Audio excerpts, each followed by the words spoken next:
But remember, working out is only half of the weight loss equation.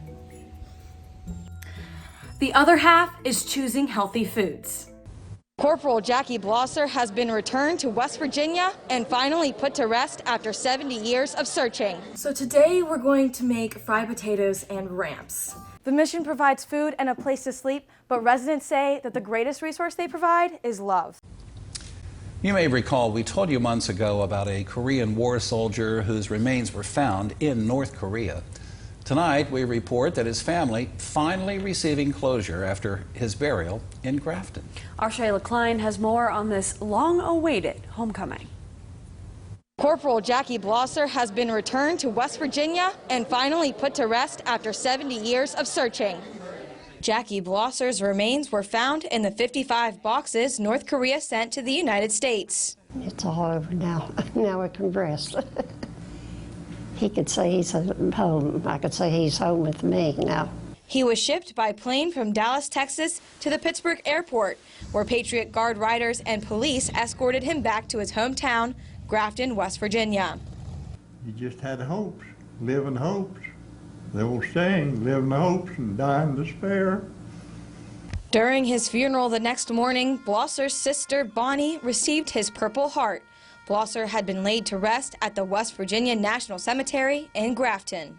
First responders, the firemen, the people of the city, everybody out there putting their hands over their hearts, paying their respect, was the proper send-off and proper, well, bringing home of Jackie Blosser.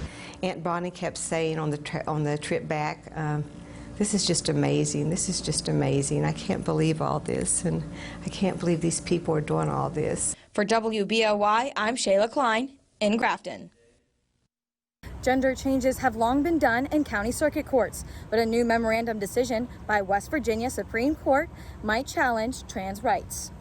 The memorandum decision details the story of a minor who petitioned for a change of gender designation on their birth certificate in Wood County. The Wood County Circuit Court denied the petition, so the petitioner appealed the circuit court ruling to the state Supreme Court, who voted 4-1 to uphold the circuit court's decision, quote, in order to protect the integrity and accuracy of vital records. This decision from West Virginia Supreme Court is archaic and discriminatory, and it seems to require transgender people to pretend to be something other than the gender that they are.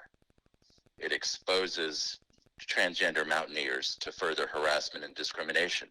A study by Williams Institute says that West Virginia has the highest percentage of transgender teens in the nation, and for some, being able to change a gender marker is an issue of safety.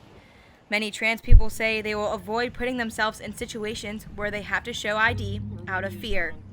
Elijah Barksdale, a transgender man, said that he will do whatever it takes to avoid traveling by plane. I would drive. I don't care. I will drive that 20 hours because I'm scared. Though this might be the end of the line for this particular case, Andrew Snyder says that there are ways to fight the decision. I feel ashamed that we're part of this group of states that discriminate in this way. And I will do whatever I can with fairness to try to change that. For WBOY.com, I'm Shayla Klein in Morgantown. If you've driven on Tyrone Avery Road in Morgantown recently, you've probably noticed goose crossing signs. The signs were put up sometime in the past 2 weeks because of a mysterious white goose that started showing up. I've seen it waddling across the road a lot, but it doesn't come near me because I've tried to go outside to see if it would be like a dog, if I could because they come if they think you have food. But it didn't care about me at all. It just waddled across the road. Finding out where the goose came from is like going on a wild goose chase. According to neighbors, the bird started showing up about 2 months ago.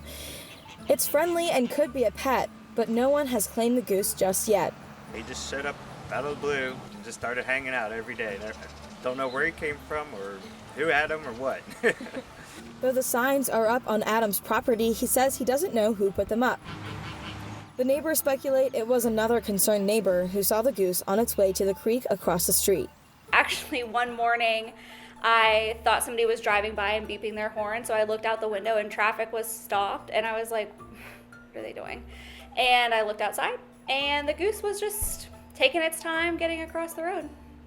Adam says the goose will always come back to a tub up the hill after his adventures at the creek. Yeah, I don't mind him. He's kind of friendly, and he's something cool to play with and talk to every once in a while. So Next time you take a trip down Tyrone Avery Road, keep your eyes peeled for the Tyrone Avery goose. If you're lucky, you might be able to take a gander at it. For WBOY.com, I'm Shayla Klein in Morgantown.